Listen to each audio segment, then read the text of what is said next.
এটি একটি শিক্ষামূলক ভিডিও, দয়া করে কেউ বাজে কমেন্ট করবেন না। তো চলো বন্ধুরা, ভিডিওটি শুরু করা যাক। ভিডিওটি প্রথম থেকে শেষ অবধি দেখার অনুরোধ রইল। ধন্যবাদ সবাইকে। ভাগ্য বড় আজব জিনিস, যা ভাগ্যে থাকে তা আমরা কখনোই চাই না, আর যা ভাগ্যে থাকে না আমরা সেটাই চাই। পৃথিবী এমন একটা জায়গা যেখানে মানুষ সত্যিকারের হৃদয় দিয়ে ভালোবাসতে চেয়েও ভালোবাসা পায় না। ভালোবাসা তো সেইটা যাকে ভালোবাসার পর অন্য কাউকে ভালোবাসার ইচ্ছেটাই মরে যায়। যে পাখি উড়ে যেতে চায় তাকে ধরে রাখা বড় দায়। যার মন যত বেশি দামি তার দাম ততটাই কম।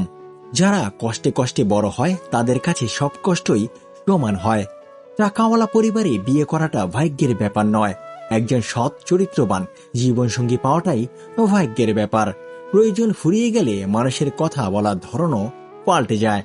বাবাকে কখনো অবজ্ঞা করো না, বাবা যতই গরিব হোক। বাবার মতো শক্ত হাত পৃথিবীতে কারো নেই। রক্তের সম্পর্ক ছাড়া কেউ যদি তোমার জন্য কাঁদে তাকে কষ্ট দিও না, কারণ সে তোমাকে ভালোবাসে। আমার হাসিটা সূর্যের মতো, দিন শেষে আর দেখা যায় না। সবার রাত জাগার কারণ প্রেম হয় না, কারো রাত অপেক্ষাতেই কাটে। যতদিন সবার কথা সহ্য করতে পারবে ততদিন তুমি ভালো, প্রতিবাদ করলেই তুমি খারাপ। আঘাত ছাড়া জীবনে কখনো উন্নতি করা যায় না।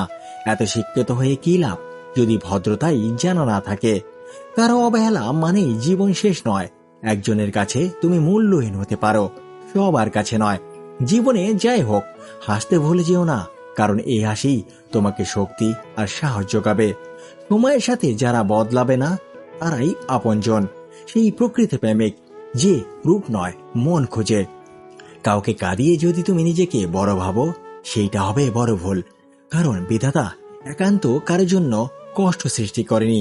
অভিশাপ বলে একটা বাক্য আছে, আর সেই কষ্টের অভিশাপে একদিন তুমিও কাঁদবে। এমন কাউকে খোঁজো এবং তাকে বেছে নাও যে তোমাকে পেয়ে গর্ববোধ করে। কষ্ট পেলে গিয়ে ভালোবাসা হারিয়ে যায় কখনোই না। যে ভালোবাসতে জানে সে হাজার কষ্টের মধ্যেও ভালোবাসতে পারে। বিশ্বস্ততা তখনই বৃদ্ধি পায় যখন প্রেম আবেগের চেয়ে বেশি শক্তিশালী হয়। পৃথিবীর নিয়ম খুব অদ্ভুত, কষ্টের সময়গুলো একা একাই কাটাতে হয়। পৃথিবীর শ্রেষ্ঠ শিক্ষক হলেন আপনার শেষ ভুলটি। নিজেকে প্রশ্ন করো, আজ আমি কি শিখলাম? মহান স্বপ্ন দ্রষ্টারাই মহান মানুষ হন। জীবনে কঠিন সময় আসবেই, কারণ সৃষ্টিকর্তা তোমাকে বড় কিছু দেওয়ার প্রস্তুতি নিচ্ছেন। এই ভিডিওটি এপিজে আব্দুল কালামের শ্রদ্ধার্থে বানানো হয়েছে। এরকম ভিডিও পেতে আমাদের পাশেই থাকুন। ধন্যবাদ সবাইকে। আবার দেখা হবে আমাদের পরবর্তী ভিডিওতে। সেই পর্যন্ত ভালো থাকবেন, সুস্থ থাকবেন। খুদা হাফেজ।